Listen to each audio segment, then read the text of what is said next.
US citizen. Address the wider point. Donald Trump, how much do you think it would mean to his team to be able to speak to MPs and peers in Westminster, or how much more do you think that's?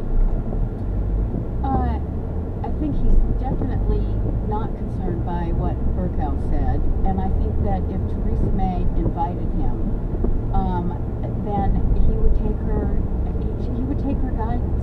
Right, so it's what Theresa May says Yeah. that matters to him. Of course, that's who the relationship is with. You don't think he'll be at all worried by the fuss about Westminster? No, I don't think that he would. I think, you know what? Donald Trump has learned that there will be people who will criticize him, and then there are people who get him and support him.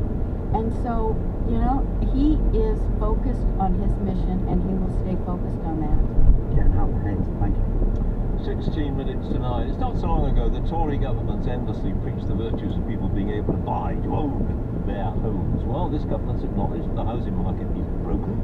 Cabinet Minister responsible for housing, Sajid Javid, suggested on this programme half an hour ago that owning one's own home is no longer sacrosanct.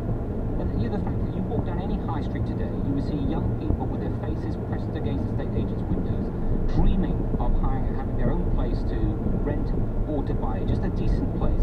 And the reason they're right to dream about it is that house prices now in England are 8 times average earnings. That's a record high. The market is broken, and it's time to get real. And that's exactly what this white paper does. Well, John Healy is the Shadow Housing Secretary. He's with me. Do you agree with that? No, they've had 7 years to fix the housing market. Well, we've had we've had hundreds of housing announcements since 2010, and the level of home ownership now is 200,000 below it was in 2010. Homelessness has more than doubled. There's hundreds of young people on the street are actually sleeping rough these days, not just pressing their face against estate agent windows.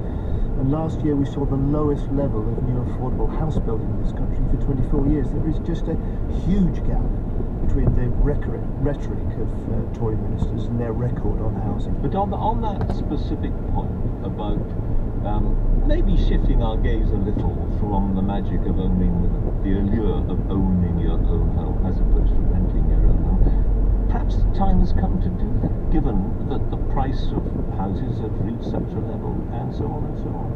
Yes, we've certainly got to do more on all fronts, and we did this over 13 years as a Labour government. 2 million new homes built, 1 million more people became homeowners, and the largest investment programme in social housing for a generation. And that's the sort of action that's required again now, today, to fix the housing crisis. So what would you do? Where would you build all these extra homes?